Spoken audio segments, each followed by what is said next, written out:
खबर है labour bureau की तरफ से।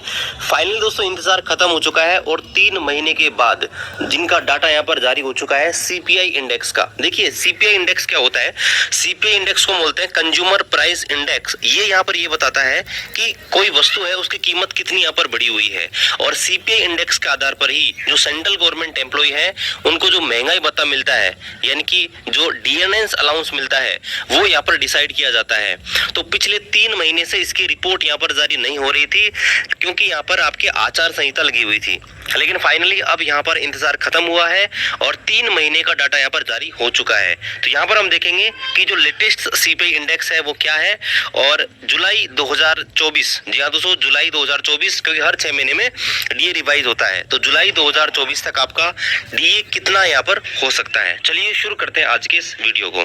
तो यहाँ पर आप देखेंगे ये है वो report government of India, ministry of labour and employment, labour bureau, और यहाँ पर आप देखेंगे 7 जून 2024 को जारी हो चुकी है और 7 जून को आपका जो है आचार संहिता खत्म हुई है। तो यहाँ पर आप देखेंगे consumer price index for industrial worker फरवरी मार्च अप्रैल, यानी कि 3 महीने की यहाँ पर जारी हुई है, फरवरी मार्च और अप्रैल इनकी यहाँ पर जारी हो चुकी है। तो यहाँ पर दोस्तों आप देखेंगे तो इसमें देखिए आपको ज्यादा कुछ नहीं समझना, आपको जो इंडेक्स है उसको समझना है, इंडेक्स कितना यहाँ पर वृद्धि हुआ है। तो यहाँ पर आप देखेंगे तो यहाँ पर बताया है कि ऑल इंडिया सीपीआई आईडब्ल्यू जो इंडेक्स है फरवरी में वो 0.3 बढ़ा और बढ़कर 139.2 यहाँ पर हो चुका है, ठीक है।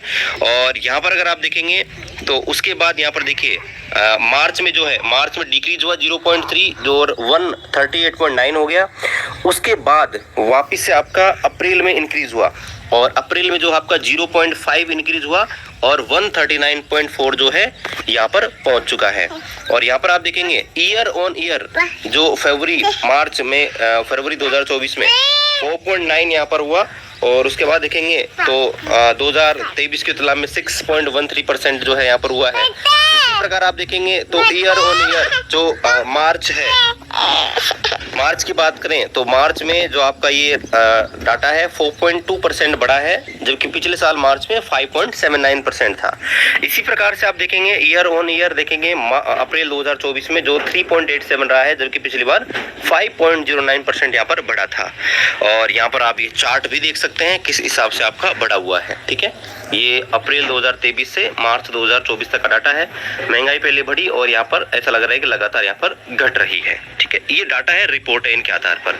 यहाँ पर अगर आप देखें तो किस किस चीज में यहाँ पर वृद्धि और कमी हुई है, तो आप देख सकते हैं फूड एंड बेवरेज हैं, यहाँ पर थोड़े से महंगे हुए हैं। पान सुपारी टैबेको जो है वो थोड़े से महंगे हुए हैं। क्लोथिंग एंड फुटवेयर है वो यहाँ पर महंगे हुए हैं।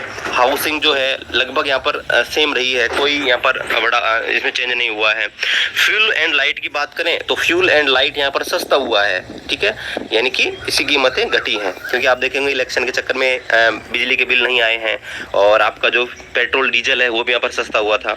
मिसलेनियस में आप देखेंगे मिसलेनियस में थोड़ी सी वृद्धि हुई है और यहाँ पर ये इंडेक्स देख सकते हैं, फरवरी में 139.2, मार्च में 138.9 और अप्रैल में 139.4 यहाँ पर हुआ है। और यहाँ पर ग्रुप के हिसाब से भी आप इसको देख सकते हैं। अब यहाँ पर देखते हैं कि आपका डीए जो है क्या प्रोजेक्शन है, डीए कितने यहाँ पर पहुंच सकता है जुलाई 2024 के अंदर। तो हम आ चुके हैं डीए कैलकुलेटर के ऊपर। अभी देखिए डीए जो होता है ना हर 6 महीने में रिवाइज होता है। तो यहाँ पर आप देखेंगे अभी 4 महीने की रिपोर्ट यहाँ पर आ चुकी है, जनवरी की, फरवरी की, मार्च की और अप्रैल की, और अभी 2 महीने की रिपोर्ट आनी बाकी है, यानी कि दोस्तों मई और जून की। तो यहाँ पर आप देखेंगे अभी अप्रैल का डाटा अगर हम माने तो अप्रैल के हिसाब से आपका जो डीए है ऑलरेडी 52% यहाँ पर हो चुका है। जनवरी में आपका 50% डीए यहाँ पर हो चुका है और उसके बाद सारे अलाउंस यहाँ पर बढ़ चुके हैं। और यहाँ पर आप देखेंगे 2% ऑलरेडी वृद्धि हुआ है।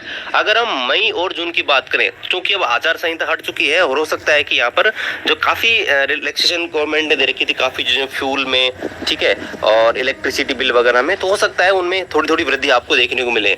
तो अगर हम इसको कांस्टेंट माने, ठीक है, कि मई के अंदर और जून के अंदर आपका कांस्टेंट रहेगा 139.4 भी अगर ऐसा कैसा रहता है तो हम 139.4 भी अगर हम माने, और इसी प्रकार जून में भी अगर हम मानते हैं कि नहीं कुछ भी चेंज नहीं होने वाला है, तो एक बार हम देखें तो यहाँ पर देखिए यहाँ पर अगर आप देखेंगे तो 53 अप्रोक्स आपका डीए यहाँ पर पहुंच जाएगा, 53.14। और अगर इसमें थोड़ी सी वृद्धि कर दें हम, 2 पॉइंट की भी अगर हम वृद्धि कर देते हैं, अगर 139.6 और इसको हम 139.8 कर देते हैं, तो आप देखेंगे डीए 53.19 यहाँ पर रहेगा। तो देखिए यहाँ पर प्रोजेक्टेड है 53 से 54 यहाँ पर रहेगा कि 3 से 4% की वृद्धि आपको देखने को मिलेगी, जो कि पिछली कई लगातार यहाँ पर पिछले कई स्लैब से यहाँ पर हो रही है। ठीक है, बाकी देखिए कोई भी अपडेट आता है उसका अपडेट आपको हमारे यूट्यूब